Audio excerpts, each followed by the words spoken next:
Our next speaker is Isaac Saldana from SendGrid, recruiting and hiring top talent when you are effing ugly. Fugly. Let's give it up for Isaac.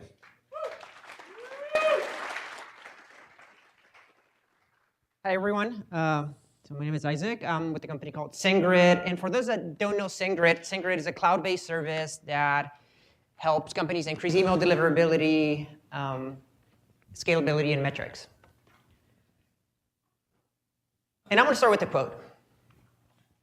And this is a quote from Confucius, and he said, "Choose a job that you love, and you will never have to work a day in your life."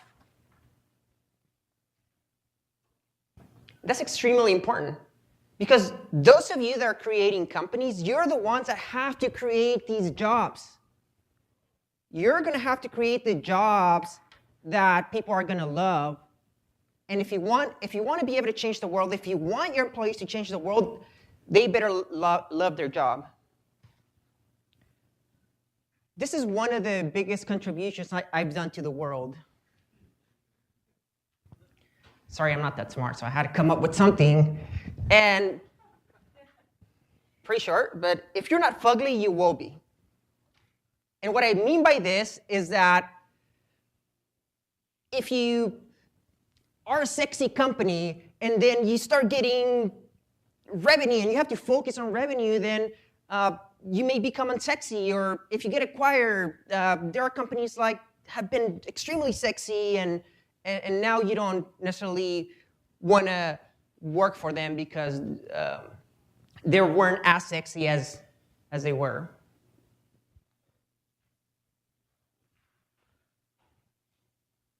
So imagine SendGrid.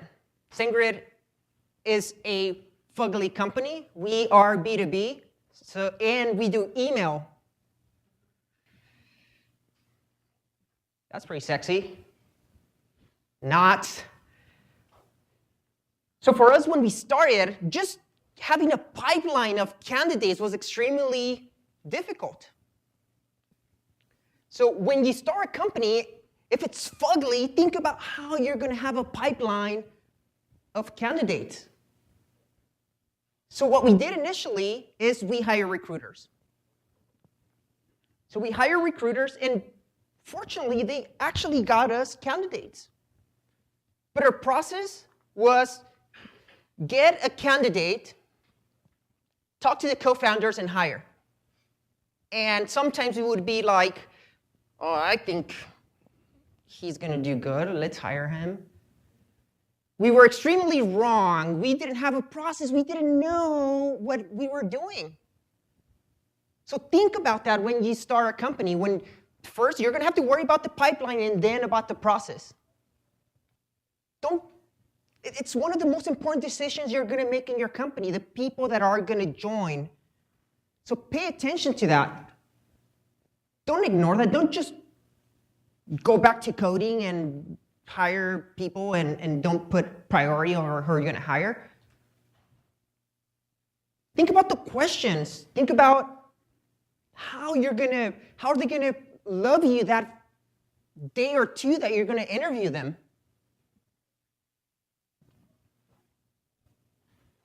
That's one of the biggest mistakes we've done.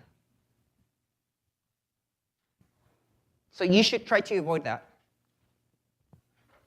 So now, we saw that we could get a pipeline from recruiters, so we hire recruiters that would do the recruiting in-house, full-time. So we got that. And one of the things that we did is we defined the process. So we have a process well-defined. We know how to get candidates, and this is by having someone going out and find these candidates. We have a well-defined process. We have like tons of questions. We always are constantly trying to ask better questions, coming up with questions that are not super terrible. And how do you swap a variable without using temporary the temporary variable in between. How do you swap the values? That's like, I don't know. But like, there are other things that you can do that will make the process more reasonable and still get awesome candidates. And don't just focus on skills, focus on values and culture. The other thing that we did extremely wrong is getting people on board. We thought, well, engineers are smart, people are smart, they'll figure it out. Wrong. Sometimes there's just so much stuff to learn. No matter how, if you're smart, if I tell you to read these 200 books,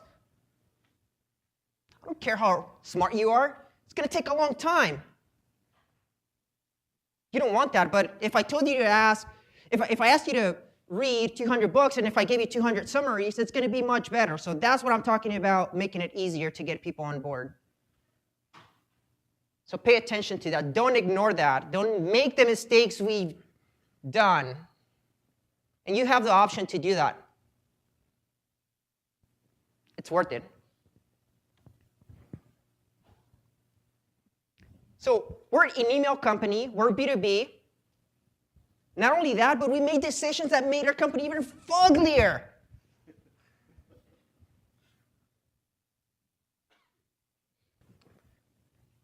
You have, as a company, a big opportunity to fix that.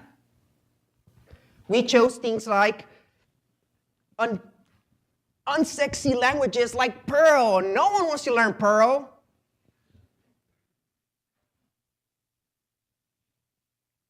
We chose standards like web APIs over REST APIs. People read about new technologies all the time. You have the opportunity to have them experience those technologies. You can say, well, we're going to choose this technology in our company. You can be a part of this. You have that opportunity. Don't miss that opportunity.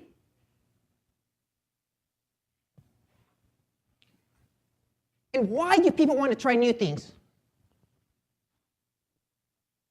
Well, it just happens there are 6 fundamental things that make people happy. If you haven't watched a documentary on Netflix called Happy, got to do it now. Or after a presentation, because I'm speaking. No, after the conference, because I don't want to get in trouble with the other speakers either. So, 6 fundamental things.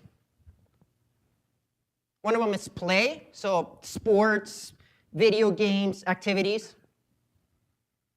Second is understanding that you make a difference. Third, experiencing something new. Fourth, friends and family.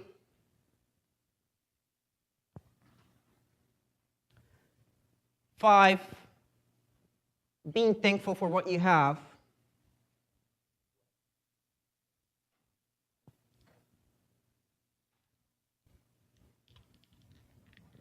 So,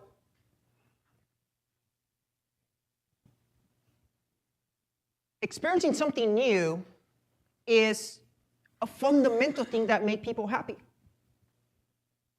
So do that. Give them new challenges. When you're writing your job description, express your challenges. People want to try new things, new technologies. But not only that, so another fundamental thing that makes people happy is understanding how they make a difference. Some people donate their time to charities. Some people, a lot of people, that's why they love their kids. Because they know fundamentally they make a difference in their life. It's a fundamental thing that makes people happy. That's why we like challenges and we want to see that we're making a difference. So when you're pitching your jobs out there, also talk about the vision. Talk about how they're going to be able to make that difference in the world. So if they love their job and they're making a difference, that's a really good way to turn this fugly email company into a hopefully more sexier company.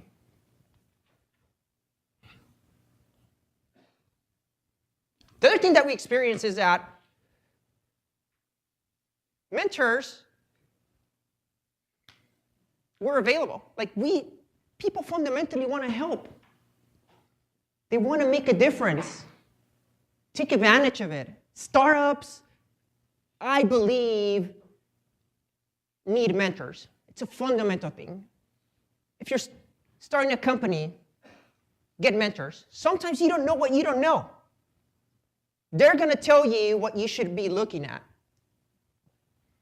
One of the things that we did is that we had mentors initially, and we took their feedback and implemented.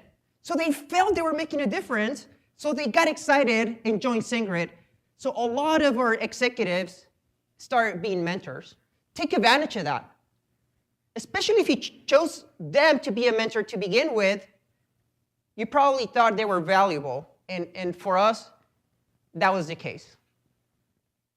I would say that 80% of the people in the executive team at SendGrid were my mentors.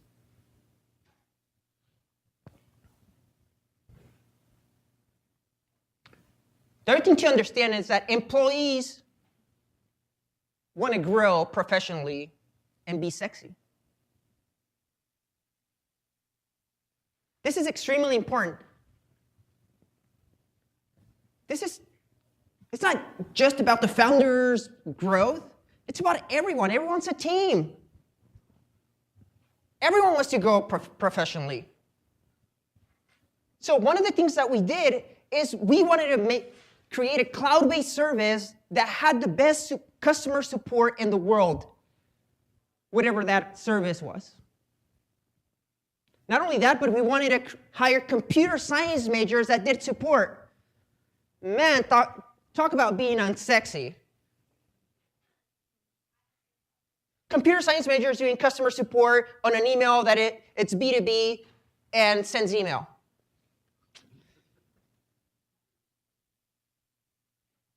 If instead you said, we want to be the best company in the world at customer support, we need computer science majors that want to help us there. And not only that, but we can have a path for you to go to either engineering or management. And we have computer science majors that started at support right out of school, and now they're one of our best engineers.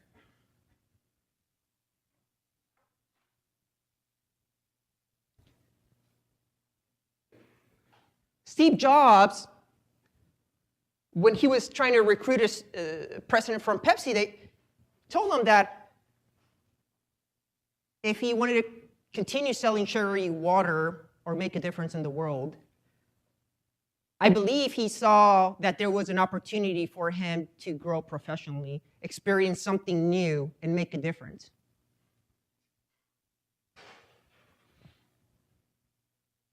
Regardless of what the outcome was. So everything comes together. All these fundamental things make a difference.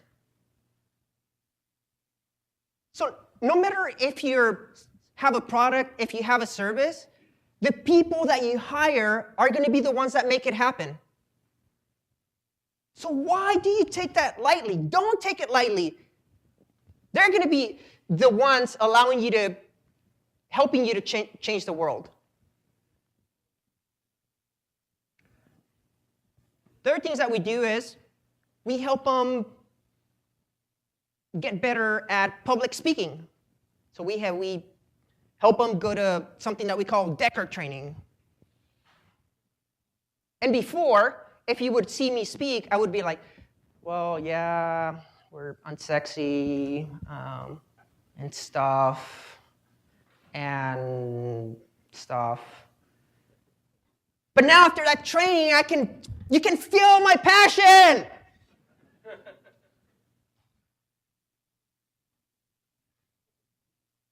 I grew professionally. We had a plan to make everyone better. Do that too. It's not too hard. You just have to put some effort into it.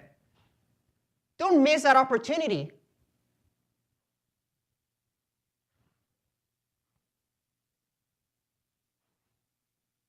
So one of the things that we didn't understand either is that as founders, well, we're going to work a bunch of time. Everyone should work a bunch of time.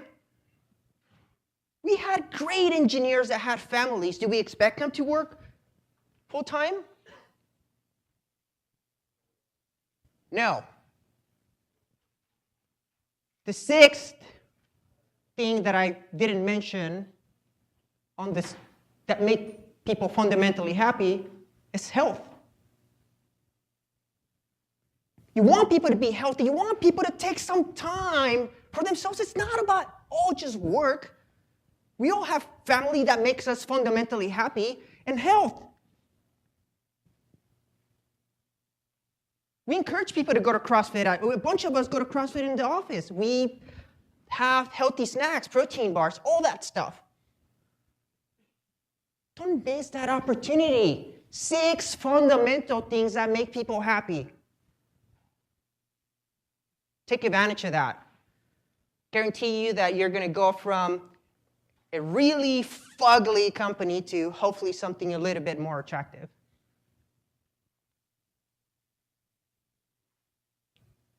So we summarize our culture into 4 H's. Something people can remember. Hungry, happy, honest, humble. I get confused with the 4 H's because I would have like healthy also, but hungry, happy, honest, humble. Now everyone understands that. We have a clear process on how we hire people. We have our values. We understand what makes people happy. That will help you if you're sexy or unsexy. Take advantage of that. 6 fundamental things. Not too hard. Just got to put your effort into it. So I want to wrap up with the quote from Elvis. So he said, "I'm not trying to be sexy. It's just how I express myself when I move." Well, I'm going to challenge you and say that instead, you say, "I'm not trying to be sexy. It's just the way I project my vision and how I make jobs available for people to change the world." Thanks for listening.